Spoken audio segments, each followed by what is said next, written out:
Fala pessoal, aqui é o Everton, estou aqui para mais um estudo expositivo da Palavra de Deus para vocês. Hoje nós vamos estar estudando a primeira carta de Paulo aos Coríntios, no capítulo 1, do versículo 18 ao versículo 25. Nestes versículos o apóstolo Paulo ele vem falar sobre a mensagem da cruz se comparada à sabedoria humana. Então, se você quer aprender um pouco mais sobre esses versículos, se você quer mergulhar na palavra de Deus, venha comigo e vamos lá. Bom, neste versículo o apóstolo Paulo ele vem falar sobre a sua pregação, o conteúdo da sua pregação. Os coríntios estavam divididos, como nós vemos no vídeo anterior, sobre alguns pregadores. Eles tinham preferência de pregação, eles admiravam a boa oratória, eles viviam em um mundo influenciado por pensadores como Sócrates, Platão, Aristóteles, e dentro desse contexto o apóstolo Paulo ele vem defender a sua pregação dizendo que ela não se compara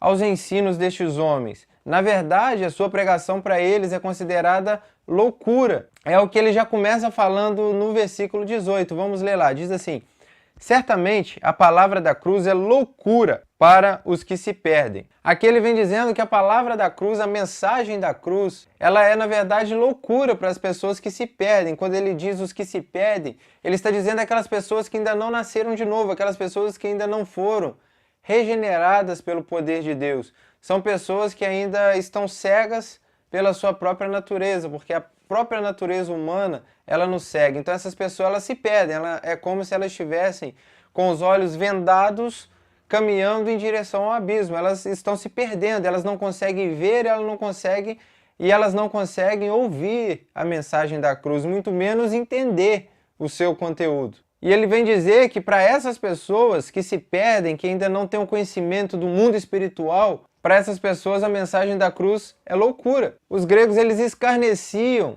de uma divindade que não tinha sabedoria filosófica e poder para salvar a si mesmo da condenação, ou seja, da morte de cruz. E por isso eles escarneciam da mensagem da cruz. Eles diziam, um Deus que veio do céu e que não consegue ao menos se salvar, que não tem capacidade de se livrar da cruz, que não tem capacidade de se livrar da condenação, não tem argumento filosófico para se livrar da condenação da cruz. Esse Deus ele só pode ser um brincalhão. Uma pessoa vir trazer essa mensagem só pode estar de brincadeira, porque não tem lógica. Se ele é Deus, por que ele não salva a si mesmo? Por que ele não salvou a si mesmo? Ele iria ser morto em uma cruz sendo Deus? Isso é loucura. E assim os gregos eles escarneciam da mensagem da cruz, da mensagem de Paulo. Já os romanos, para eles tinham plena certeza de que nenhuma pessoa de bem seria crucificada. E foi isso que aconteceu. O Cristo, o Deus que o apóstolo Paulo pregava, ele havia sido morto na cruz do Calvário. Então que Deus é esse que foi morto na cruz? Logo uma divindade ser morta da pior maneira de execução do Império Romano, na cruz do Calvário? No mínimo essa pessoa não seria um Deus. Mas o apóstolo Paulo ele conclui o versículo dizendo o seguinte: mas para nós que somos salvos, poder de Deus. Bom, se para eles que não entendem nada, a mensagem da cruz é loucura, para nós que somos salvos, ela é o poder de Deus, porque é através dessa mensagem, é através da mensagem da cruz que nós fomos regenerados, é através da mensagem da cruz que o poder de Deus nos alcançou e hoje o nosso coração de pedra se transformou num coração de carne. É através da mensagem da cruz que nós conseguimos enxergar Deus de verdade.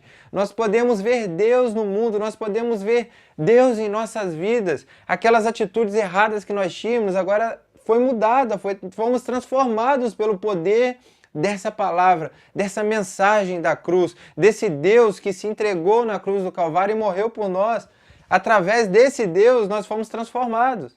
Por isso a mensagem da cruz é poder para nós.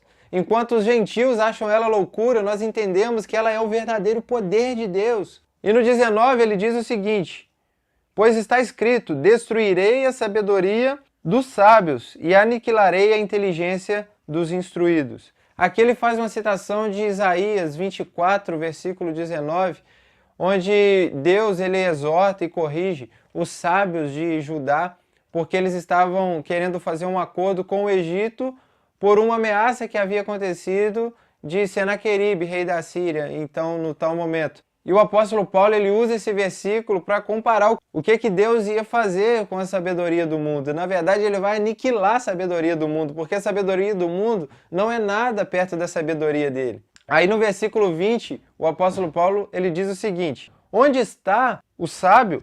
Onde o escriba? Onde o inquiridor desse século? Porventura não tornou Deus louca a sabedoria deste mundo? Aqui agora ele vem questionar, onde está o sábio com toda a sua sabedoria, você que se acha sábio? Aqui ele fala de um modo geral, todos os sábios. Onde está o escriba? O escriba são os mestres judeus, aqueles que copiavam a lei, aqueles que conheciam a lei até mesmo de cor. Onde estão os mestres da lei? Onde está o inquiridor deste século? O inquiridor deste século são os filósofos gregos, os mestres e pensadores gregos. Nenhum destes homens, com sua sabedoria, com seu conhecimento, conseguiu encontrar Deus. Mas nós, pela mensagem, pela loucura da pregação, conseguimos encontrar Deus através de Jesus Cristo. E agora no 21, o apóstolo Paulo ele vai ser totalmente irônico. Ele diz o seguinte: visto como na sabedoria de Deus, o mundo não o conheceu por sua própria sabedoria. Aprove a Deus salvar os que creem pela loucura da pregação. Ele vem dizendo aqui agora algo irônico. Ele diz que Deus é tão sábio que na sabedoria do mundo eles não conseguiram encontrá-lo. Mas na verdade Deus, aqueles que creram, encontraram Deus através da loucura da pregação. Nenhuma sabedoria humana conseguiu definir Deus, mas a loucura da pregação é que fez com que pessoas o encontrassem. Na verdade, ele está reduzindo a sabedoria humana a nada, está dizendo que até mesmo a loucura de Deus é maior do que a sabedoria humana, porque é através dessa loucura que os homens o encontraram. Vê se faz sentido isso, não adianta. O maior sábio, o maior pensador, aquele que acha conhecedor de todos os mistérios, todos esses homens, nenhum deles consegue encontrar Deus pela sua própria sabedoria. Aqui, na verdade, ele não está aniquilando todo o conhecimento humano, todo o conhecimento secular, mas ele está, na verdade, indo contra todo aquele conhecimento que procura destronar Deus do centro e tirar ele do governo do mundo. Na verdade, Deus é o maior de todos, Deus é o soberano, Deus é o todo-poderoso. É através dele que nós chegamos até ele. Se não fosse por ele, nós nem mesmo podíamos conhecê-lo, porque ele teve que enviar a loucura da pregação, da mensagem da cruz, um Cristo crucificado, para que nós pudéssemos ver a tua glória. Na verdade, é a loucura da pregação que nos fez encontrar com Deus. E se não fosse por ele, nós nunca o encontraríamos, mas ficaríamos perdidos em nossa própria sabedoria. Aí no 22 ele diz o seguinte: porque tanto os judeus pedem sinais, como os gregos buscam sabedoria. Nós vamos ver nos evangelhos muitos judeus chegando até Jesus pedindo sinais, mas só que Deus ele não faz sinal, mas só que Jesus não deu sinal nenhum para aqueles que tentavam o provar. Na verdade, Jesus ele fez muitos sinais. O que é um sinal? Sinal é algo que aponta para outra coisa. E no Antigo Testamento tinha várias profecias sobre o Messias. Quando o Messias chegasse, ele iria fazer vários sinais que comprovariam que ele realmente é o Messias. E Jesus realmente fez esses sinais. E os judeus sempre pediam sinais para Jesus. Eles queriam ver o sinal de que o Messias realmente era ele. Jesus deu sinais suficientes, mas os judeus eles estavam acostumados com tantos milagres, com tantas maravilhas feitas no Antigo Testamento. Quando o Messias chegou no meio deles de uma maneira simples e foi morto, eles não tiveram a capacidade de enxergar o Messias sofredor que morreu na cruz para salvá-los. Mas eles queriam um Messias que pudesse tirar o jugo de Roma de cima deles, que viesse montado em um cavalo branco com uma coroa de rei, uma espada nas mãos, pronto para a guerra, para tirar Roma do poder. Mas só que na verdade Jesus ele não veio para guerrear, ele veio para trazer a paz, ele veio para morrer e veio para sofrer. Para isso, para eles, era escândalo. E ele diz também que os gregos buscavam por sabedoria. É o que nós já vimos nos versículos anteriores. Os gregos eles queriam uma mensagem lógica, uma mensagem racional. Um Deus morto numa cruz, isso é loucura. Aí no 23 ele diz: mas nós pregamos a Cristo crucificado, escândalo para os judeus, loucura para os gentios. Os sinais que os judeus quiseram não foi dado para eles. Mas na verdade, Jesus se tornou escândalo para eles. Deuteronômio 21, 23 dizia que maldito seria todo aquele que fosse pendurado no madeiro. E Jesus ele morreu justamente na cruz do Calvário, pendurado em um madeiro. E isso escandalizava os judeus. Jesus se fez maldição.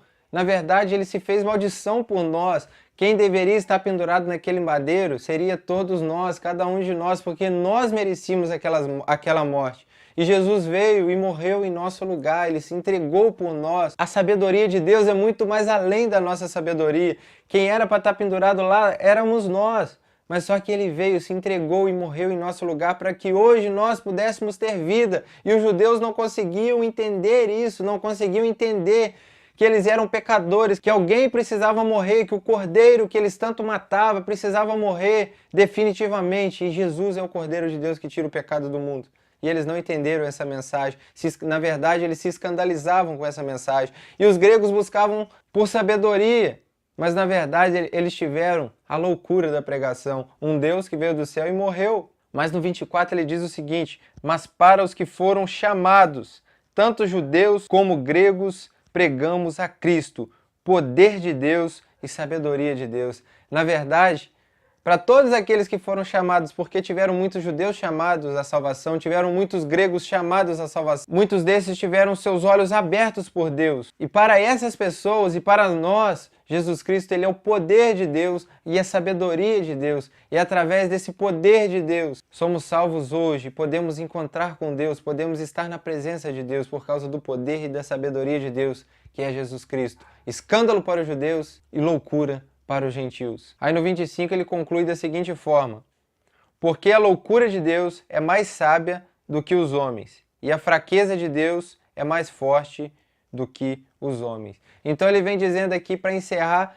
ele diz que Deus é tão sábio, Deus é tão poderoso, e que até mesmo a loucura de Deus, a fraqueza de Deus, se Deus tem loucura ou fraqueza, é muito mais forte do que a sabedoria do homem, é mais forte do que o homem, é mais sábio do que o homem. Não tem homem algum que consegue entender a glória de Deus e a sabedoria de Deus, o poder de Deus, pelas suas próprias forças. Mas Deus precisou vir ao mundo, se revelar e se mostrar para nós, para que nós pudéssemos conhecê-lo. Sem Ele se revelar para nós, nós jamais o conheceríamos, nós jamais chegaríamos a Deus. Então, se você se acha autossuficiente, se você se acha tão sábio, lembre-se, a sabedoria de Deus é muito maior do que tudo que você pensa, do que tudo que você conhece. Deixe Deus falar com você através da mensagem da cruz. Não tenta buscar Deus através de seus próprios entendimentos, da sua própria sabedoria, mas deixa a sabedoria de Deus falar contigo. E essa sabedoria tem nome: Jesus Cristo. Então que Deus abençoe você, espero que você tenha entendido. Eu creio que Deus falou contigo através desse texto,